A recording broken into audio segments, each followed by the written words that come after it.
नीरज नाम की एक युवती का विवाह हुआ और वह पति और सास के साथ अपने ससुराल में रहने लगी। कुछ ही दिनों बाद नीरज को आभास होने लगा कि उसकी सास के साथ पटरी नहीं बैठ रही है। सास पुराने ख्यालों की थी और बहू नए विचारों वाली। नीरज और उसकी सास में आए दिन झगड़ा होने लगा। दिन बीते, महीने बीते, साल भी बीत गया, न तो सास का टीका टिप्पणी करना छूटा और न ही नीरज का जवाब देना। हालात बद से बदतर होने लगे। नीरज को अब अपनी सास से पूरी तरह नफरत हो चुकी थी। अब वह किसी भी तरह सास से छुटकारा पाने की सोचने लगी।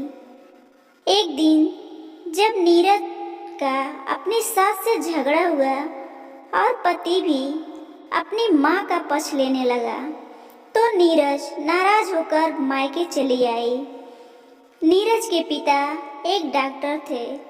उसने रो रो कर अपनी व्यथा पिता को सुनाई और बोली, आप मुझे कोई जहरीली दवा दे दें जो मैं जाकर उस बुढ़िया को दे दूं, नहीं तो मैं अब ससुराल नहीं जाऊंगी।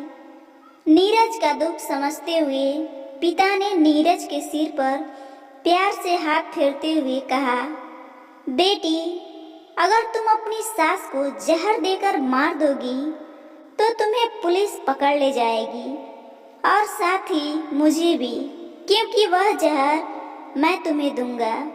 इसलिए ऐसा करना ठीक नहीं होगा। लेकिन नीरज जिद पर अड़ गई। आपको मुझे जहर देना ही होगा। अब मैं किसी भी कीमत पर उसका मुंह देखना नहीं चाहती। कुछ सोच समझकर पिता बोले, ठीक है, जैसे तुम्हारी मर्जी, लेकिन मैं तुम्हें जेल जाते हुए भी नहीं देख सकता। इसलिए जैसे मैं कहूँ वैसे तुम्हें करना होगा। मंजूर हो तो बोलो।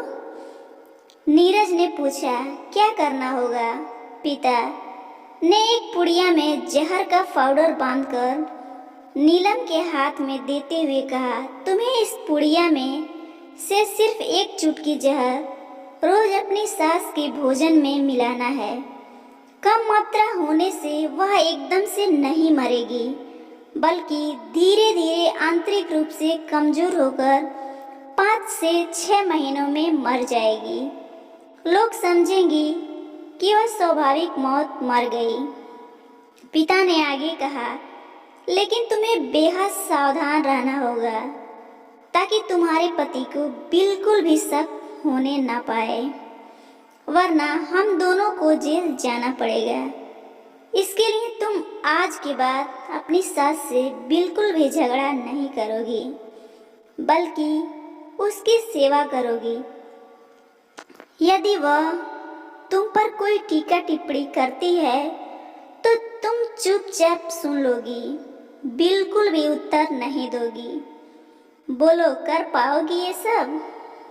नीरज ने सोचा, 6 महीनों की ही तो बात है, फिर तो छुटकारा मिल ही जाएगा। उसने पिता की बात मान ली और जहर की पुड़िया लेकर ससुराल चली आई। ससुराल आते ही अगले ही दिन से नीरज ने सास के भोजन में एक चुटकी जहर रोजाना मिलाना शुरू कर दिया। साथ ही उसके प्रति अपना बर्ताव भी बदल लिया। अब वह सास के किसी भी ताने का जवाब नहीं देती, बल्कि क्रोध को पीकर मुस्कुराते हुए सुन लेती। रोज उसके पैर दबाती और उसकी हर बात का ख्याल रखती।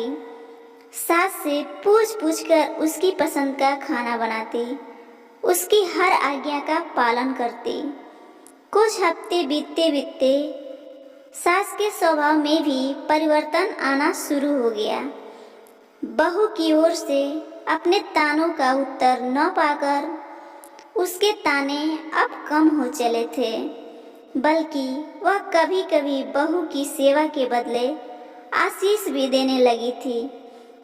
धीरे धीरे 4 महीने बीत गए। इधर नीरज नियमित रूप से सास को रोज एक चुटकी जहर देती आ रही थी, किंतु उस घर का माहौल अब एकदम से बदल चुका था। सास बहू का झगड़ा पुरानी बात हो चुकी थी। पहले जो सास नीरज को गालियां देते नहीं थकती थी, अब वही आस पड़ोस वालों के आगे नीरज की तारीफों के पुल बांधने लगी थी। छठा महीना आते आते नीरज को लगने लगा कि उसकी सास उसे बिल्कुल अपनी बेटी की तरह मानने लगी है। उसे भी अपनी सास में माँ की छवि नजर आने लगी थी। जब वह सोचती कि उसके दिए जहर से उसकी सास कुछ ही दिनों में मर जाएगी, तो वह परेशान हो जाती थी। इसी सोच में एक दिन वह अपने पिता के घर दोबारा जा पहुंची और बोली, पिताजी, मुझे उस जहर के असर को खत्म करने की दवा दीजिए, क्योंकि अब मैं अपनी सास को मारना नहीं चाहती। वो बहुत अच्छी हैं और अब मैं उन्हें अपनी माँ की तरह चाहने लगी हूँ। पिता ठठाकर हंस पड़े और बोले, जहर? कैसा जहर? मैंने तो तुम्हें जहर के नाम पर हाजमे का चूर्ण दिया था। दोस्तों, यह छोटी सी कहानी आपको कैसी लगी जरूर बताएं। और हाँ, इसी तरह कहानियाँ सुनने के लिए इस चैनल को जरूर सब्सक्राइब करें। धन्यवाद।